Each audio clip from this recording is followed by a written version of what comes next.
What do we think the impact of the 2019 class is going to be? Pinterest, that doesn't seem like a great business.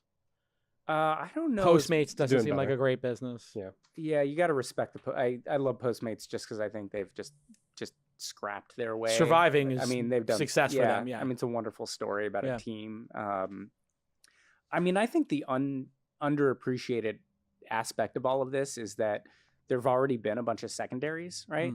I have friends who have bought city blocks who were Uber employees. Yeah. So I think it's overstated. Maybe we'll see, but I think people don't appreciate the extent to which money is already coming into the economy. So we talk about the housing boom. Yeah. These folks are already buying houses, at least the early employees. For so sure. there'll be some impact from these things, but not the sort of the classic Apple story where the day after the IPO, right, everybody's driving Ferraris. Yeah, you're not in the going to parking have lot. that issue because the secondary market's super robust. I Mhm. mean, I'm getting emails every day about Robinhood and Calm and just everybody. Yeah, and wants what's that, a 3-year-old, 4-year-old company, Robinhood? I don't know. Yeah, I guess. I know 4. many of these companies now annually they organize secondary sales. So Yep. they'll go to LPs who want to buy in, organize a secondary, the money comes in, and they just buy out employees for some That's what percentage. SpaceX does. Every 6 Yeah. months, my understanding is Elon gets a list of like who wants to sell, and they can sell like a little bit. He just approves it, Yeah. and then, stay private longer seems to have been a good idea. Do we think it's a good idea? I mean, yes, but I'm going to put an asterisk on that. I want to ask maybe a potentially really dumb question. Yeah.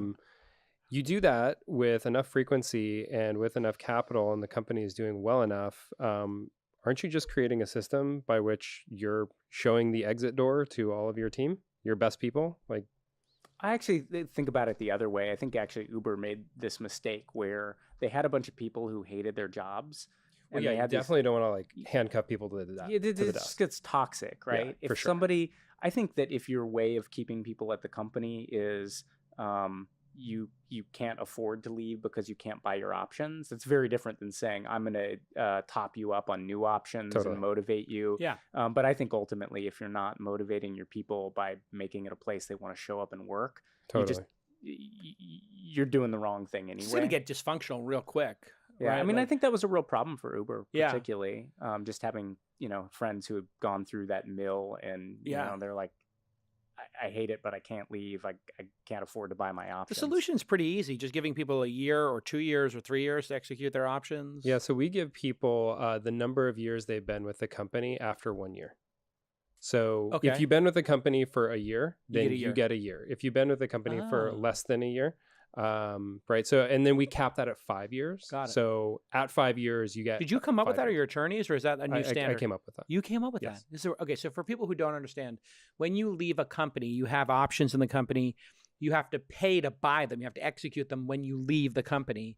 You have 30 days typically, and you can get a big tax bill, and you can come out of pocket. So somebody leaving an Uber or an Airbnb, we could be talking about millions of dollars for Yeah. them to execute those options, which they then can't trade because they're not public yet. Right. So you're paying for something that's illiquid. And if you were at one of these companies, you probably didn't have a bunch of cash to begin with because that's why you probably went there. Well, and if you're at Uber, I mean, you probably know that stock's going to be worth something, but I can't tell you how many people I know who bought options in something that went to zero. Yeah, absolutely. So, I mean, employees are paying these companies when they leave after getting a crappy salary for years, and it's just broken. It's And dark. Yeah. You've kind of alluded to the tax problem. I mean, there's a legal fix to this. Yeah. The real solution, because you can allow somebody to execute for 5 years, but they then don't get the tax advantage, so it's not Yeah, free to them. it partially flips over, right? You get you get ISO standing, I think, for like a year, and then it flips over to NSO, which has other tax implications.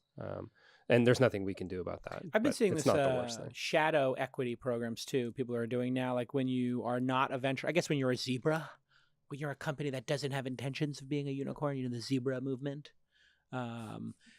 I guess people do shadow equity. If you're at the company at the time it sells, the founder is going to put 20% on the side and just chop it up amongst the employees as a bonus.